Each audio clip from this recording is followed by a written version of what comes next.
വേണം. നമ്മൾ ഇടപെട്ടേ പറ്റൂ. അല്ല ബാലേട്ടാ, ഇത് തൊഴിലാളികൾ തമ്മിലുള്ള ഒരു പ്രശ്നമായതുകൊണ്ടാ. അവർ തൊഴിലാളികളല്ല. ബസ് സ്റ്റാൻഡിലും മാർക്കറ്റിലും പാവപ്പെട്ട ജനങ്ങളെ ക്രൂരമായി കൊള്ളയടിക്കുന്ന തെമ്മാടികൾ, ചുമട്ടുകാരെന്ന പേരിൽ വട്ടക്കെട്ട് കിരീടമാക്കി എന്ത് പോക്കർത്തരവും ചെയ്യാൻ മടിക്കാത്ത ഗുണ്ടകൾ, അവരെയാണ് നമുക്ക് നേരിടേണ്ടത്. അധ്വാനിക്കുന്ന തൊഴിലാളികളായിരുന്നെങ്കിൽ സ്വന്തം വർഗത്തിൽപ്പെട്ടവരെ ആക്രമിക്കാൻ അവർ വരില്ലായിരുന്നു. നിന്നെ അന്ന് പോലീസിന് ഒറ്റ കൊടുത്തത് ഈ ഗുണ്ടാ സംഘം തന്നെയല്ലേ? ചെല്ലേ, ഇനി അവരുടെ കൈ ആരുടെയും നേരെ ഉയരാൻ പാടില്ല.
പോലീസ് കമ്മീഷണറാണ് എനിക്ക് വേണ്ടത്.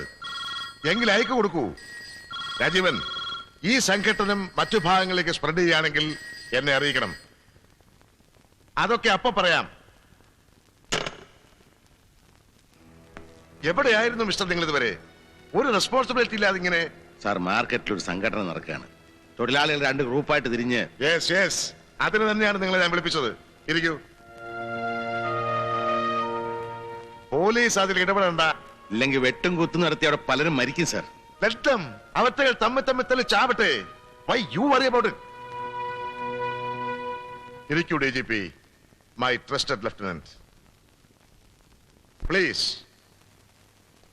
ഈ റേറ്റിനെ പറ്റി പോലീസ് മേധാവി മുഖ്യമന്ത്രിയോട് ഗൗരവമായി ചർച്ച ചെയ്യുകയാണെന്ന് പുറത്തുള്ളവർ ധരിച്ചോട്ടെ. എന്താ സാർ, ഒരു സംശയം ചോദിച്ചോട്ടെ? ഈ ഏറ്റുമുട്ടൽ മുൻമന്ത്രി ഗോമതിയമ്മയുടെ പ്രശ്നത്തിലാണെന്ന് കേട്ടു. അവരെ ഡെവലപ്മെന്റ് കോർപ്പറേഷനിലേക്ക് സാർ നേരിട്ട് നോമിനേറ്റ് ചെയ്തത് ഈ ലക്ഷ്യം മുമ്പിൽ കണ്ടുകൊണ്ടായിരുന്നില്ലേ? തമ്മിൽ തല്ലിക്കാൻ. You said it. ക്രിസ്ത്യാനിയാണെങ്കിലും ഹിന്ദു പുരാണ ഇതിഹാസങ്ങളിൽ പണ്ഡിതനാണല്ലോ നിങ്ങൾ. മഹാഭാരതത്തിൽ നിന്നും തന്നെ എടുത്തു പറയാം.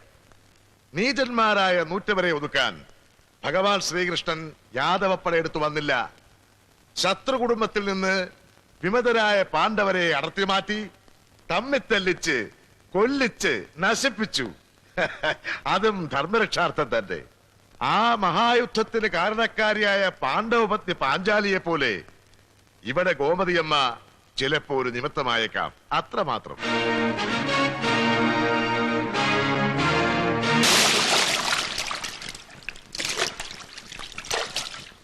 അഴിമതി ചെയ്യാൻ ഞാൻ ഒരുവനെയും അനുവദിക്കില്ല മുഖ്യമന്ത്രി. വെണ്ടയ്ക്ക അക്ഷരത്തിലാണ് തലക്കെട്ട്. താഴെ ചുണ്ടങ്ങ പരുവത്തി വേറെ ഉണ്ട്. അതെന്താ? മുഖ്യമന്ത്രി അഴിമതി ചെയ്യാൻ ഒരുത്തനെയും അനുവദിക്കില്ല, മുഴുവൻ സ്വയം ചെയ്യും. തിരുത്തലുകാരൻ ഹരീഷ്ണന്റെ പ്രസ്താവനയാണ്. ആ വേറെ ആ. മുഖ്യമന്ത്രി മകൻ വേണുവിന് പൊങ്ങാൻ നാണമില്ലാതെ ഏണി വെച്ചു കൊടുക്കുന്നു. ആ വേണുവിന് ഞങ്ങൾ താണു കൊടുക്കില്ല. ഇത് ബാഹുലേന്റെ വകയാണ്. ഏണി ഞാൻ എന്ത് ചെയ്തെന്നാ, സ്വന്തം നിലയ്ക്ക് അവൻ ഉയരുമ്പോൾ ഞാൻ പിടിച്ച് താഴ്ത്തിയിട്ടില്ല. ഒരച്ഛന് മകനോട് അങ്ങനെ ചെയ്യാൻ ഒക്കുവോ? മിസ്റ്റർ തോമസ് മാത്യു പറയൂ, ഞാൻ എന്റെ മകന്റെ ഉയർച്ചയ്ക്ക് അവിഹിതമായ എന്തെങ്കിലും ചെയ്തു കൊടുത്തിട്ടുണ്ടോ? ഇതുവരെ ഇല്ലെങ്കിൽ ഇനിയെങ്കിലും ചെയ്തു കൊടുക്കണം സാർ. What you mean? മഹാത്മജിയുടെ അനുഭവം സാറിനുണ്ടാകരുത്. മനസ്സിലായില്ല. ചില കാര്യങ്ങളിൽ മഹാത്മജിയോട് എനിക്ക് എതിർപ്പുണ്ട്. എന്റെ മുമ്പിൽ വെച്ച് ഗാന്ധിജി എതിർത്താൽ സംസാരിക്കരുത്. ഞാനൊരു തികഞ്ഞ ഗാന്ധിയനാണ്. അദ്ദേഹത്തെ ആരാധിക്കുന്ന ആളാണ് സാർ ഞാനും. ഒരു സംശയം ചോദിക്കട്ടെ, ആ. ഗാന്ധിജിക്ക് എത്ര മക്കളുണ്ടായിരുന്നു? ഗാന്ധിജിക്കോ? ഹ്.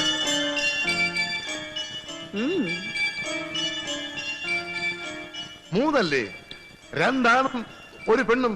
അല്ല സാർ, 4 ആൺമക്കളാണ്. ഹരിലാൽ, മണിലാൽ, രാംദാസ്, ദേവദാസ്. ഓ, ഇവരെ മറ്റുള്ളവർ അറിയുന്ന നിലയിൽ ഗാന്ധിജി വളർത്തിയില്ല. അതാണ് അദ്ദേഹത്തിന് പറ്റിയ തെറ്റ്. ആ തെറ്റ് ഒരച്ഛനും ആവർത്തിക്കരുത്. പ്രത്യേകിച്ച് സാർ ഒരു ഗാന്ധിയനായ സ്ഥിതിക്ക് മക്കളുടെ ഉയർച്ചയ്ക്ക് വേണ്ടി എന്തും ചെയ്തു കൊടുക്കണം. അത് മറ്റുള്ളവർക്ക് ഹിതമായാലും ശരി, അഹിതമായാലും ശരി. അതിന് നിങ്ങൾ ഈ പറയുന്നൊക്കെ ഈ തിരുത്തലും വിമതലൊക്കെ മനസ്സിലാക്കട്ടെ. അത് വലിയ കഷ്ടം തന്നെയാണ് സാർ. ശശി ഒന്ന് പത്രത്തിൽ വേറെ ഒരു പ്രധാന വാർത്ത ഉണ്ട് സാർ. ആ, അതെന്താ? IG ബൽറാമിനെതിരായ വിജിലൻസ് റിപ്പോർട്ട് അച്ചടിച്ച് വന്നിട്ടുണ്ട്. വിജിലൻസ് റിപ്പോർട്ടോ? അതെ. അതെങ്ങനെ പരസ്യമായി? ആരാ ചോർത്തിയത്? അറിയില്ല സാർ. അന്വേഷിക്കണം, കുറ്റക്കാരെ ഉടനെ കണ്ടുപിടിക്കണം. ആ, ഇത് പറഞ്ഞപ്പോഴാണ് ഓർത്തത്. നിങ്ങളുടെ RDX അന്വേഷണം എവിടെ എത്തി? വളരെ ഊർജിതമായിട്ട് അന്വേഷിക്കുന്നുണ്ട് സാർ. പത്രത്തിൽ അവിടെ പൊട്ടി ഇവിടെ പൊട്ടി എന്ന് കേൾക്കുമ്പോ എന്റെ ഇടനെഞ്ചാ പൊട്ടുന്നത്. എത്രയും വേഗം നിങ്ങൾ ഇത് കണ്ടെത്തി നശിപ്പിക്കണം. RDSന്റെ കാര്യത്തില് അതിന് കുറച്ച് പ്രയാസമുണ്ട് സാർ. അതെന്താ? മറ്റ് സ്ഫോടക വസ്തുക്കളെ പോലല്ല, കരയെ മാത്രമല്ല ഇത് വെള്ളത്തിൽ സൂക്ഷിക്കും. എന്റെ വഴുത്തല ഭഗവതി, കയറ്റു എന്നെ, വേഗം കയറ്റു. ഞാൻ വീട്ടിൽ ഒന്ന് തോർത്തി തരാം.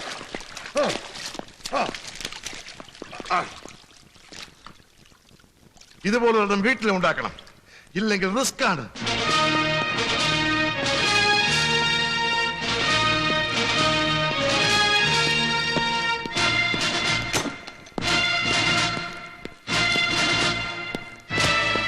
റാസ്കൽ, നീ എന്റെ വിജിലൻസ് ഫയൽ പരിചയപ്പെടുത്തി അല്ലടാ? എന്റെ മുറിയിൽ വന്നിട്ട്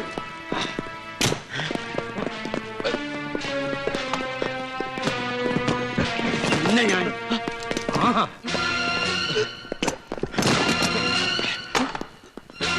You dirty pigs! If you want a fight, you can have it in the street with those animals eating shits. സാർ, ഇയാൾ ഇവിടെ കയറി വന്ന് എന്നെ ഈ റാസ്കലിന്റെ വിജിലൻസ് ഫയൽ ചോർത്തി സാർ. Shut up! ചോർത്തി പോലും. ചോർത്താൻ എവിടെ ഉണ്ടോ വിജിലൻസ്? ആ പദം അർത്ഥമാക്കുന്ന ശ്രദ്ധ, ദക്ഷത, ജാഗ്രത, അവധാനം, ഇതൊക്കെ എത്രയോ കാലം മുമ്പേ ഡിപ്പാർട്ട്മെന്റിൽ നിന്ന് ചോർന്നു പോയില്ലേ? ഒരു കാലത്ത് ഉരുക്ക് കോട്ട പോലെ ഉറച്ചു നിന്ന പോലീസ് ഫോഴ്സിനെ നിങ്ങളെപ്പോലുള്ളവര് പല ലോബികളാക്കി അംശിച്ചും ഛേദിച്ചും തകർത്തില്ലേ? പബ്ലിക് സ്റ്റേജിൽ പച്ചത്തെറി മാത്രം വിളിച്ചു പറയാൻ അറിയാവുന്ന ചില നേതാക്കന്മാരുടെ മുമ്പില് IPS സ്റ്റാറ്റസ് മറന്ന് നിങ്ങൾ മുട്ടുകുത്തി തല കുമ്പിട്ടു. ഇനി നിവരാൻ കഴിയില്ല. പിറ്റി. പൊതു ഖജനാവിൽ നിന്ന് കോടികൾ തന്നെ തിരിമറി നടന്നു എന്ന് അറിഞ്ഞിട്ടും പ്രതികരിക്കാത്ത ജനങ്ങള് നിങ്ങളുടെ ഈ വിജിലൻസ് ഫയൽ കണ്ടാലൊന്നും ഒരു കുഴപ്പമില്ല. പക്ഷെ ഇവിടെ വെച്ച് കിടന്ന കുസ്തിക്ക് രണ്ടുപേരും റിട്ടേൺ എക്സ്പ്ലനേഷൻ തരണം. അണ്ടർസ്റ്റാൻഡ്? മുമ്പ് എസ്റ്റാബ്ലിഷ്മെന്റിനെതിരെ ആയുധമെടുത്ത ഞാൻ അത് വിട്ട് സമാധാനത്തിലേക്ക് വന്നിട്ടും രക്ഷയില്ല. റൂളിംഗ് പാർട്ടിയെ തിരുത്താൻ ഞങ്ങൾ കുറച്ചുപേർ മാത്രം. ഒന്ന് നിർത്തൂ. എനിക്ക് നിങ്ങളുടെ പൊളിറ്റിക്സിൽ താല്പര്യമില്ല. നമുക്ക് വേറെ വല്ലതും സംസാരിക്കാം. വേറെയോ? അല്പം റിലാക്സേഷൻ ആണ് എനിക്ക് ആവശ്യം. വീട്ടിലാണെങ്കിൽ അച്ഛനും ഏട്ടനും എന്നോട് സംസാരിക്കാൻ സമയമില്ല. ഏട്ടന് ക്ലബും ബിസിനസ്സും ടൂറും. അച്ഛനെ ഹരിക്ക് നന്നായിട്ട് അറിയാലോ രാത്രി ഉറങ്ങുന്നത് എവിടെയൊക്കെയാണെന്ന്.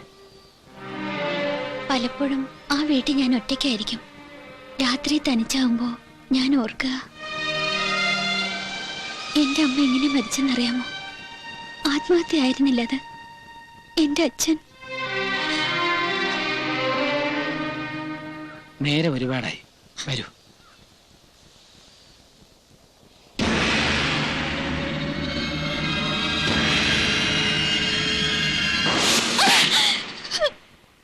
പട്ടി കഴിവേറിച്ച മകളെ കൊന്നുകളെ ഞാൻ.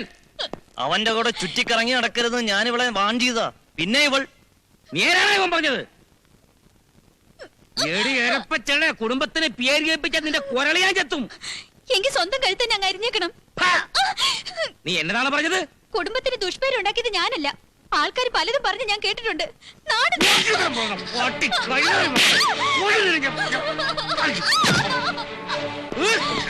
വേണ്ട മലയാളി, വിട്ടേക്ക്.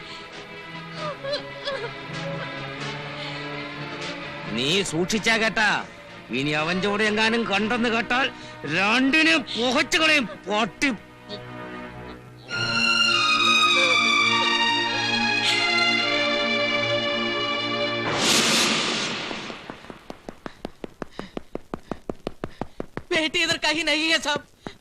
കാവൽ നിർത്തി നീ എന്നാ ചെയ്യാ നായിന്റെ മോനെ? മുതലാളി മോളെ എവിടെയും കാണുന്നില്ല. പിന്നെ പെണ്ണിത് എവിടെ പോയി? No Reshma, I cannot agree with you. ബുദ്ധിമോശമാണ് നീ കാണിച്ചത്. അങ്ങനെ പറയരുത്. ഹരിയേട്ടനെ വിശ്വസിച്ചാ ഞാൻ ഇറങ്ങി വന്നത്. നീ എന്നെ ശരിക്കും മനസ്സിലാക്കിയിട്ടില്ല. ഒരു ചെറുപ്പക്കാരന്റെ പരമമായ ജീവിത ലക്ഷ്യം കൊള്ളാവുന്ന ഒരു പെണ്ണിനെ കണ്ട് മോഹിച്ച് അവളെ എങ്ങനെയെങ്കിലും കഷ്ടപ്പെട്ട് വളച്ചെടുക്കുകയാണെന്ന് കരുതുന്ന തേർഡ് റേറ്റ് സെല്ലുലോഡ് ഹീറോസിന്റെ കൂട്ടത്തിൽ നീ എന്നെ പെടുത്തരുത്. I have to keep a political image. You know, അംഗസംഖ്യ കുറവാണെങ്കിലും അവഗണിക്കാൻ പറ്റാത്ത ഒരു ഗ്രൂപ്പിന്റെ ലീഡറാണ് ഞാൻ. പിന്നെ എന്തിന് എന്നോട് ഇഷ്ടം കാണിച്ചു? അടുത്തു എല്ലാം നാട്യമായിരുന്നു. Of course not. I still love you. പക്ഷെ നീ പറയുന്ന രീതിയിൽ ഒളിച്ചോടാനും രജിസ്റ്റർ മാരേജ് നടത്താനും ഒന്നും എന്നെ കിട്ടില്ല. ധൈര്യമുണ്ടെങ്കിൽ വീട്ടുകാരുടെ മുമ്പിലൂടെ നീ ഇറങ്ങി വരണം. പരസ്യമായി നിന്നെ ഞാൻ വിവാഹം കഴിക്കാം, നമുക്കിവിടെ ഒരുമിച്ച് താമസിക്കാം. അങ്ങനെ ചെയ്താ എന്റെ അച്ഛൻ നമ്മളെ രണ്ടുപേരെയും കൊല്ലും. നിന്റെ അച്ഛനേക്കാൾ കൂടുതൽ കൊലവിളി നടത്തിയിട്ടുള്ളവനാ ഞാൻ. അത് കളാ, നീ വാ, നിന്നെ വീട്ടിൽ കൊണ്ടാക്കാം. വരാനാ പറഞ്ഞത്.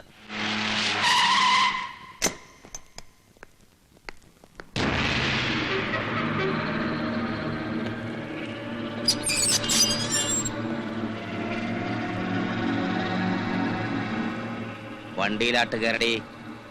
പാടി ഇങ്ങാട്ട്.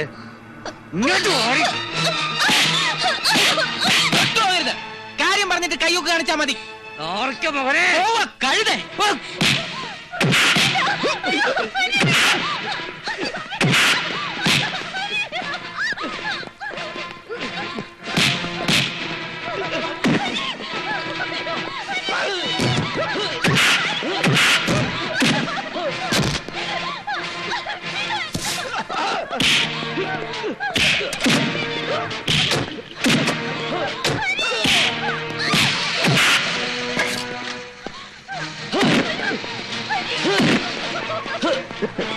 മരിയടിച്ചു, വിട്ടേക്ക്.